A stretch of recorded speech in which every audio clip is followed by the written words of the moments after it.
Bonjour, nous revoilà dans une vidéo explicative Studer spécifique au matériel Studer, contrairement au matériel Victron qui est très répandu. Aujourd'hui, nous allons parler du régulateur solaire. Il y a plusieurs modèles chez Studer. Ici, ce sera le VarioTrack, mais on pourra parler, je veux aussi parler du VarioString. Je ne vais pas faire une vidéo spécifique pour lui, je vais juste parler des deux petites différences.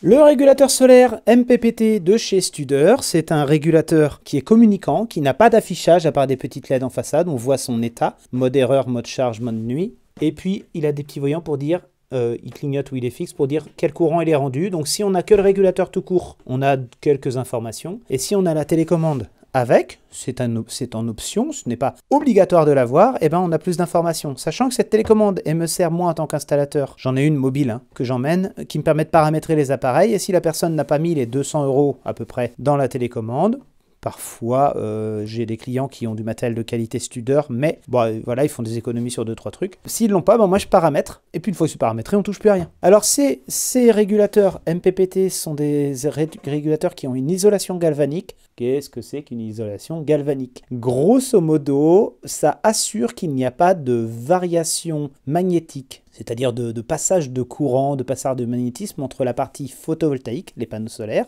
ces deux fils-là, et la partie batterie, ces deux fils-là. Pour être sûr qu'on n'a pas de parasitage, parce qu'on est sur des tensions plus élevées côté panneaux solaires que côté batterie. Donc isolation galvanique, ça permet d'isoler le moins, d'isoler le plus. On est sur des produits haut de gamme quand même. C'est un produit qui est étanche, enfin IP65, personnellement ça n'a aucun intérêt parce que les onduleurs ne le sont pas, mais on peut avoir les onduleurs dans des boîtes comme ça, des XTS small, en toute petite puissance. Je m'en sers pas non plus, en général je prends des gammes un peu puissantes. Au moins c'est fermé. Là c'est le modèle 65 A en VarioTrack, c'est-à-dire que c'est le modèle 150 volts en entrée. C'est un 65 A d'origine et lorsqu'on met l'accessoire, c'est des ventilateurs étanches, eh ben, on peut le refroidir mieux, donc il passe en 80 ampères.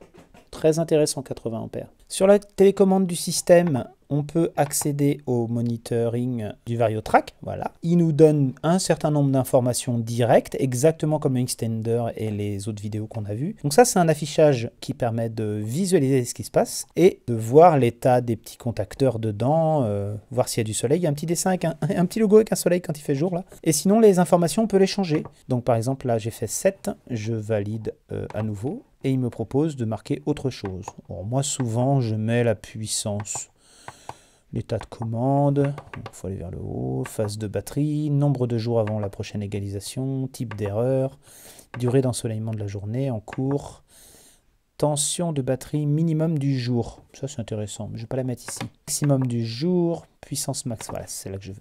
La puissance max.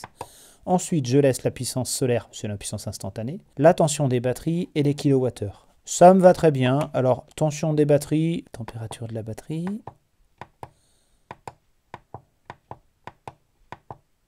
Mode de fonctionnement, tension, courant maximum, puissance maximum en cours. Alors, modèle, kilowattheure, énergie totale produite. On va mettre celui-là. Hop. Comme ça, on a le compteur.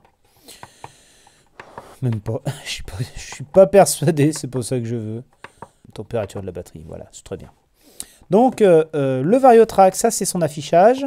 Et lorsqu'on va dans le paramètre de configuration, on peut aller configurer le VarioTrack ici. Et là, on a soit les paramètres de base, soit les paramètres compliqués. Moi, comme j'ai rentré le code installateur, j'ai le droit aux paramètres spécifiques. Donc, on va aller dans les paramètres de base d'abord. Bloquer la programmation par commutateur DI switch. Oui, mais ça ne nous sert à rien. Enfin, si on avait paramétré à l'intérieur avec les petits interrupteurs, on peut se permettre de faire une programmation sans la télécommande, enfin en tout cas un peu à part. J'en parle pas parce que je m'en sers jamais. Il faut la notice et puis il y a les seuils de tension. C'est exactement la même chose mais avec 4 petits boutons et un bouton poussoir. Tension du système 48 volts. Synchronisation des cycles batterie avec l'extender. Oui, on est en réseau, on va tout synchroniser. Tension de maintien 54,4. Oui. Tension d'absorption 58,4. C'est à peine assez haut donc je vais monter. Voilà. Tension d'égalisation, oui. Je vais y mettre, j'en veux une. Tension d'égalisation 62,4, c'est très bien. C'est même un peu élevé. Restaurer les paramètres par défaut, bien sûr que non. Je ne veux pas restaurer les paramètres. Donc voilà pour les paramètres de base. Et si on veut rentrer dans la gestion des cycles batterie ou du système, on peut. Contact auxiliaire. Il y a un autre contact auxiliaire dedans. 1, 2. Je vais vous montrer gestion des cycles batterie. Je pense que c'est ce qu'il y a de mieux.